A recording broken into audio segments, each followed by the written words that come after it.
Capítulo 3. Pois bem, não notaram esta única coisa, aliás, de suma importância, que há uma natureza bem equilibrada, que supera as restantes não só em virtude, como também em poder. Não a notaram e a omitiram completamente, como se não existisse. Muitos, embora não pudessem nem discorrer sobre os temperamentos restantes sem passar por este. Pois não é possível nem entender como na mistura quente o calor prevalece sobre o frio, ou na mistura fria o frio supera o quente, sem antes supor a mistura equilibrada. Afinal, ao buscar a dieta certa para conservar a saúde, esses autores não têm os olhos voltados para outra coisa senão esta natureza equilibrada, e ora mandam refrescar o corpo demasiado quente, ora esquentar o demasiado frio, ou ainda secar o demasiado úmido, ou umedecer o demasiado seco, sempre contrapesando o excessivo com o faltante, a fim de produzir uma condição bem equilibrada. Este estado, portanto, que sem cessar perseguem e a que sempre voltam os olhos para corrigir os estados desequilibrados, estimo eu que deveria ser estabelecido à frente de todos os outros. Esses autores, porém, a tal ponto não se lembram desse estado que o omitem de todo. Mas não o omitimos, dizem alguns deles. Está abarcado no quente e úmido. E como, pergunto eu, não declararam ser 5 no todos os temperamentos, porém 4, se não omitiram o melhor de todos? Pois das duas, uma. Ou foi omitido um dos estados desequilibrados, ou foi omitido o próprio estado equilibrado. Da minha parte, sei com certeza que dentre os estados que postulam, omitem o equilibrado. Quando mencionam o temperamento quente, seco, ou frio e úmido, ou qualquer outro, não se referem às qualidades no seu grau mais alto, mas sim nomeiam os temperamentos segundo a qualidade predominante. Ora, se não queriam omitir o estado equilibrado, por certo serão acusados de omitir algum dos outros estados.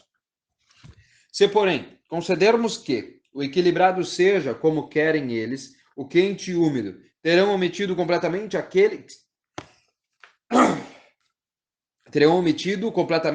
que se opõe ao desequilíbrio frio e seco, em que naturalmente predomina o úmido e o quente. Mas é a mesma coisa, dizem. Ora, pergunto eu, como é possível que o calor ao mesmo tempo exceda e não exceda, e que o frio seja superado e não seja? Se afinal trata-se de um estado equilibrado, nenhuma qualidade supera outra além da medida. Se é desequilibrado, é necessário que uma das partes da oposição supere outra. Mas isso mesmo, dizem eles.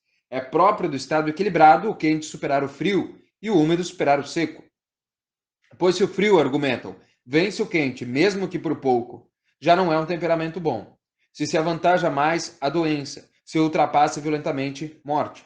Do mesmo modo, prosseguem. Deve-se julgar quanto ao seco. No começo, por certo, é um desequilíbrio. Se este aumenta, a doença. Se excede sobremaneira, morte. Quanto ao quente e úmido, não será o mesmo juízo?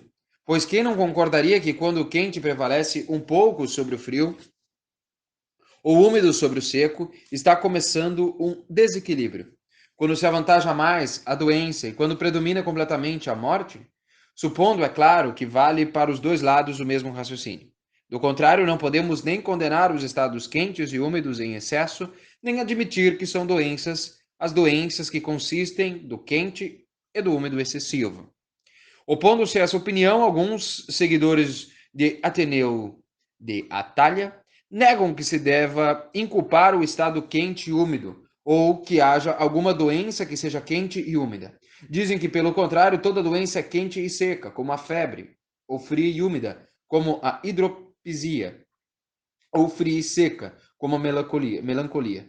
Neste ponto, fazem menção também às estações do ano. Dizem que o inverno é frio e úmido, o verão quente e seco, o outono frio e seco. Já a primavera, ora chamam de equilibrada, ora de quente e úmida. Do mesmo modo, ao tratar das idades do homem, chamam a pueril ora de equilibrada, ora de quente e úmida. E dizem que o temperamento das crianças é indicado pelas operações próprias da sua natureza, que nessa idade são maximamente vigorosas. Dizem também que a morte deixa os corpos dos animais secos e frios. Tanto é assim que em grego chamam os mortos de alibantas, isto é, privados de umidade, por ficarem de um lado dessecados pela partida do calor e de outro enrijecidos pelo frio. E se a morte, dizem, é de tal natureza, certamente a vida, por lhe ser contrária, é quente e úmida. Ora, se a vida é quente e úmida, o temperamento que mais for parecido com ela será por necessidade o melhor. E se assim, a todos é evidente que será também o mais equilibrado. De modo que coincide o estado quente e úmido com o equilibrado. E nada mais é o estado equilibrado senão o predomínio do calor e da umidade. E isso é o que argumentam os seguidores de Ateneu, e parece que também foi esta a opinião de Aristóteles, e depois dele de Teofrasto e dos estoicos, de modo que o próprio número dos defensores dessa opinião já nos amedronta. De minha parte, contudo, se o desenrolar da matéria o exigir, explicarei qual foi o juízo de Aristóteles sobre a mistura quente e úmida, pois me parece que não entenderam bem.